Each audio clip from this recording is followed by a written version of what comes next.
آيفون 7 أخيرا ستطلقه شركة أبل في أواخر هذا الشهر في الأسواق العربية، والذي قامت بعرضه مباشرة لملايين الناس الذين كانوا في انتظاره لوقت طويل.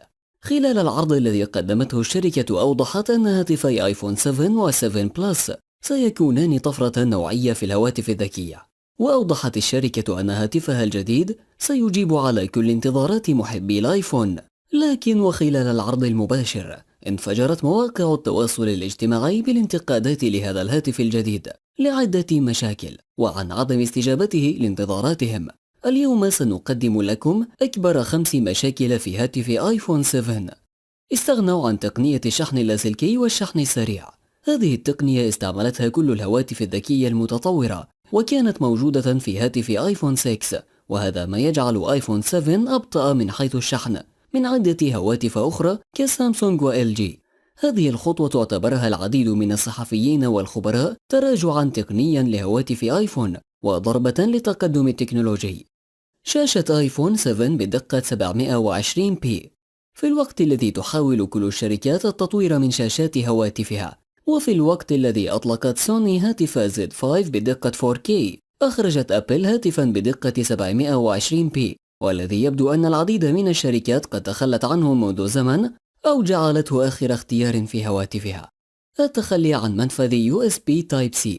تخلت أبل عن منفذ USB Type-C تماما في هواتف آيفون 7 وعوضته بميني USB العادي. من بين مزايا USB Type-C السرعة العالية، حيث تصل سرعته إلى 10 جيجا في الثانية، إضافة إلى كفاءة عالية في نقل التيار الكهربائي، حيث يمكن أن ينقل تيارا كهربائيا بقدرة 100 واط، مما يعني شحن عدة أجهزة من هذا المنفذ، وتوافق تام مع جميع إصدارات USB القديمة والجديدة.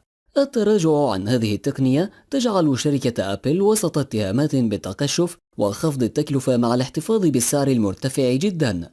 منفذ السماعة انتهى.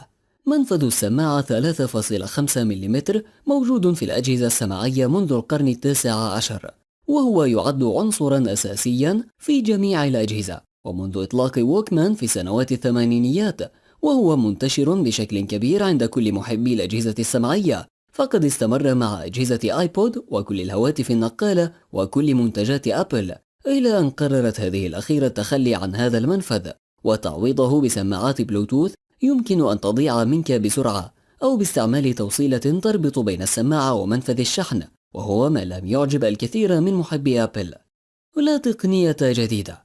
يبدو أن شركة أبل لم تعمل بشكل الكافي على هواتفها الجديدة، حيث لا يوجد شيء جديد، فالنواة الجديدة ليست إلا دمجا لعدة نويات أخرى قديمة. وازدواج الكاميرا في هاتف آيفون 7 بلس ليس جديدا، فقد كان في عدة هواتف أخرى، وحتى الانعكاس على الشاشة الذي تعاني منه الهواتف الذكية لم تعالجه أبل. ليس هذا فقط، بل ذهبت الشركة إلى التخلي عن أكثر التقنيات الناجحة في هواتف أخرى، والتي سبق ذكرها في هذا المقطع. لدعمنا قم بتسجيل الإعجاب بالفيديو والاشتراك في القناة مع مشاركة الفيديو. جميع الحقوق محفوظة لقناة أسرار.